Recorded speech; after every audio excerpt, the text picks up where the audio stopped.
İnsanların en hayırlısı olmak istiyorsak ne yapacağız? Kur'an'ı öğreneceğiz ve öğreteceğiz değil mi? Parmak olduğumuzda parmağımız aslında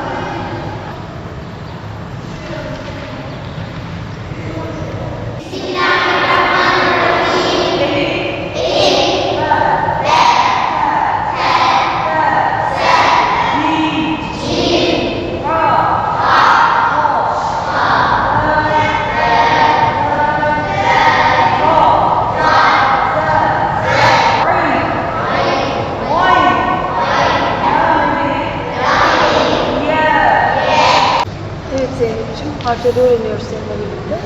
İlk harfimiz Elif'ten başlıyoruz. Ben söylüyorum, tekrar ediyorsun.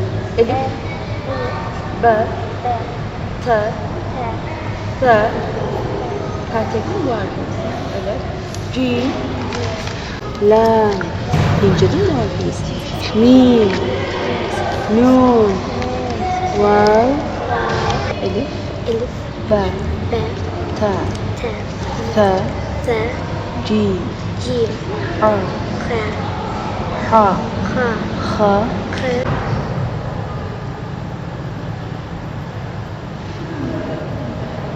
5 Temmuz itibariyle Türkiye'nin dört bir yanında olduğu gibi Gazi şehrimiz Gaziantep'te de yaz Kur'an kurslarımız 5 Temmuz itibariyle başlamış oldu.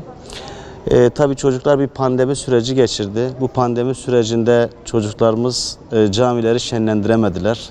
Bu sene sınırlı sayıda da olsa çocukları almaya başladık. 16 yaşına kadar yüz yüze, 16 yaşından sonraki gençlerimizi uzaktan eğitim şekliyle devam ettiriyoruz yaz Kur'an kursuna.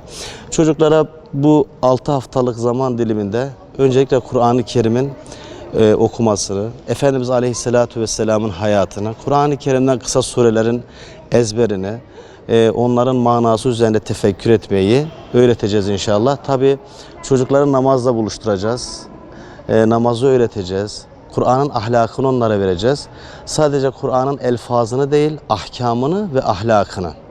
Çocuklara Kur'an'ı okumayı öğretirken onun Kur'an'la ünsiyet kurmasını sağlamaya gayret edeceğiz inşallah bu dönemde. Çok özledik 2 senedir çünkü onun özlemiyle, hasretiyle yaşıyorduk. Bu sene çocuklarla buluşmak ayrı bir mutluluk verdi bize gerçekten. Çocuklar caminin neşesidir. Efendimiz sallallahu aleyhi ve sellem arka saflardan eğer çocuk sesleri gelmiyorsa geleceğinizden endişe edin buyuruyor. Yine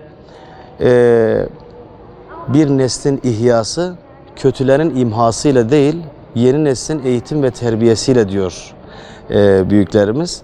Onun için çocuklarımızın camiyle buluşması, bu anlamda camilerin cıvıl cıvıl olması yeni neslin eğitim ve terbiyesinde büyük bir rol alıyor. Çocuklar da çok özlemiş camiyi. Yani onların neşesinden, sevincinden, camiye olan ilgi ve alakasından, derslere erkenden gelmelerinden biz onların da camiyi özlemiş olduğunu görüyoruz. Cami çok güzel. Dini bilgiler öğreniyoruz, Kur'an öğreniyoruz. Arkadaşlarımın gelmesini tavsiye ederim. Dini bilgiler çok güzel bir şey. Yani arkadaşlarımın gelmesini tavsiye ediyorum. Çok güzel bir yer. Yaz tatilinde açılamamış okullar hastalıktan dolayı açılamamıştı ama açıldı. Dün geldim. Çok mutlu olmuştum ve heyecanlanmıştım. Yani çok güzel bir yer. Hepinizin gelmesini tavsiye ederim. Geçen sene yaz Kur'an kursları açılmamıştı, gidememiştik. Bu sene de çok heyecanlıydım açılması için. Dün geldim, burası çok güzel bir yer. Burada Kur'an öğreniyoruz, dini bilgiler öğreniyoruz. Burada arkadaşlarımı görüyorum ama çoğunu göremiyorum, gelmiyorlar. Buradan bütün kız çocuklarına sesleniyorum. Siz de artık gelin kursa, kurslar açıldı. Burada arkadaşlarımı görüyorum, mutlu oluyorum. Evde tek başıma kalmaktan sıkılıyorum. Arkadaşlarımı göremiyorum. Lütfen herkes kız Kur'an kurslarına gelsin. Kur'an okumayı çok seviyorum. Duaları ezberlemeyi de çok seviyorum yani. Harfleri tanımayı da. Burada çok iyi arkadaşlarım oldu. Namaz kılıyoruz burada.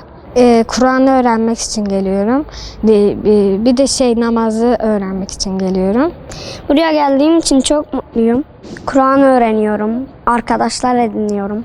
Her gün arkadaş sayısı artıyor. O yüzden de cemaatimiz daha çok gelmeye başlıyor ve herkes çok iyi Kur'an öğreniyor.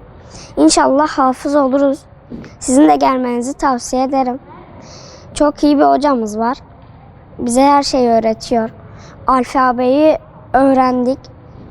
Başka öğle namazlarını kılıyoruz. Burada olmaktan çok mutluyum.